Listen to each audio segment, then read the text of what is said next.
This is Sydney. And I'm Sher. Here we are again with another challenge check-in where Sydney is reminding me why I left middle school. Hear, hear. All right, AI Dawn, get us started. Welcome to the Write It Down Challenge Check-In. But before we get into this week's challenge check-in, we will share with you a few thoughts that have been on our minds. Your mind, not my mind. Please leave me out of this. Our first category is, what's on that cheeseburger? This category of what's on that cheeseburger is inspired because it's Father's Day on Sunday. And I thought to myself, what says Father's Day better than a cheeseburger? That's what all of America was thinking. Sydney. Nothing says it better. That. Mm-hmm. Maybe a bacon cheeseburger, bacon double cheeseburger. To me, that says Father's Day. So I thought, obviously, the thing to do is to talk about the beginning of a cheeseburger. The Romans were the first to write down the recipe, but they made it more like a meatball, and it stayed like a meatball for a very long time. But what I wanted to really get into was the ingredients that you put on a cheeseburger, and what would be your top 3 choices if you could only put 3 toppings on a cheeseburger. 3 toppings? But the cheese is already there because it's a cheeseburger. Pickle, mayo, and lettuce. If I could squeeze in a mushroom, I would do that. A mushroom? I love sauteed mushrooms on a hamburger. Never thought about that. What? No, I don't really like mushrooms.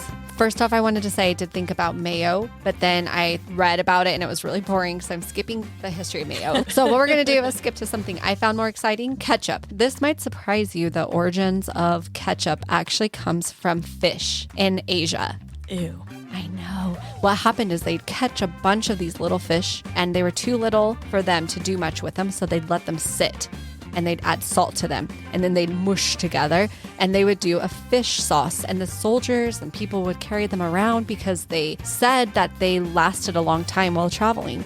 Whatever, it probably kept people away from them because it stunk so bad. That's what I was thinking. Ew. I was like, they traveled well because when you smell it, it can't get worse than what it is. So ketchup starts in Asia from a fish sauce. And then they slowly added more to it, like mushrooms and other things. And mostly it was just a big pot of whatever you had, and it created a sauce. And eventually we turned it into tomatoes and sugar. That's where we are. Next time you have a French fry dipped in that ketchup or your cheeseburger for Father's Day, just know that it came from rotting fish. Now, the most important thing to me would be the cheese. And this, did you know that cheese comes before empires and pottery and weapons and writing? I did not know that, but that was a good choice to have cheese first. I think that if we would have focused more on the cheese, we wouldn't need empires or pottery or weapons or writing. We could just all have cheese. This dates back to 8000 BCE. A long time ago. And they would get the milk from sheep and goats, but they didn't really have a system, obviously, to keep things cool. And so the milk would sour, and then there'd be these soft clumps. And what they found was they could eat them. And I just wonder, who was it that was like, look at that clump in the milk. I'm going to eat it. They had to have been really hungry or adventurous. That is true. I just think that we have to take more risk in life because you don't know what you're going to get. Somebody was willing that day to take a risk, and they ate that cheese spread, and look at where we are with that. The last one I'm going to tell you about is mustard.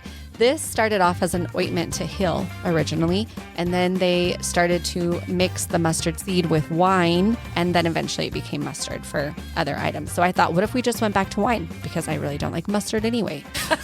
Our next category is advice from Dad. In this category for Father's Day, we will both share a story about our fathers. I'll go first, Sher. Something I love so much about my dad is that he is a man who's doing what he dreamt of doing. When he was in 3rd grade, he would not listen to the teacher, which I believe is where I get this from. He would sit and draw what a dream pig farm would look like. He wanted to know where he was going to put everything and designed it. And that man is a pig farmer today. And I have always loved that about him. That's awesome. I love that he just went after his dream. Me too, because they say success is the man or woman who is doing what they truly want to do. And he is. Cheers to you, Father. That's a great story. Something that I love about my dad is that my dad loved to work. He truly enjoyed working, but also I think my dad might have been an elf. Because my dad also loved to build and create and make toys and things out of wood. But also his main food diet was sugar. He loved Coca-Cola, pie, ice cream, anything with sugar in it. That's what he would eat. And I think that's what he lived on for the vast majority of his life. His main staple was sugar and more sugar and more sugar. What a good, well-rounded man. Did he love a good cheeseburger? Of course he did, as long as there was dessert. That's fair. Now it's time to supercharge your vocab. In this category, I will tell you a word, and you will have to guess how to use it in a sentence. Your word to use is trash Luke. Trash Luke is an upscale version of dumpster diving.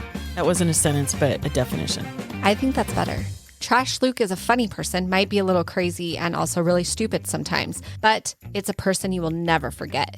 And now I'm going to give you one more for a bonus. What do you think this means? Get out of my car now. I think it means you want me to get out of your car now. It's an expression used to direct persons to the outside of one's motor vehicle immediately rather than later. I never would have guessed that one. I just appreciated it was there and I wanted to share it with everyone. Thank you. And now it's time for the challenge check-in. This week's challenge was to spend time writing something down. We've been talking about journaling or using writing as a tool to get through some grief or to help you clarify some feelings or thoughts. So that was our challenge this week. Do you want to go first? How did you do with this one? Well, I don't know if you'll count this. Does writing podcast outlines count, Sydney? Because I did a lot of that yesterday. I can't think of anything more important. I wrote down my schedule, and this is a huge accomplishment for me because we're in summer and there's a lot going on. And I decided to physically write things out on a calendar, and I've only messed up big time once out of 2 days. So even with a calendar, but I'm impressed. Thank you. And I also wrote handwritten notes to my children on a Post-it that had their chores for today on it. And they all did them except for one, but still. It's 2 out of 3. You're doing well. But I do have a deep desire to journal, though. I'm going to do that. So I did do some portion of the challenge, but I have a desire to do another aspect of our challenge. So I'm going to, and you can too. Before we close, I just want to say to my family, since it's Father's Day, get in the back, Grandpa. Have a great week. Bye.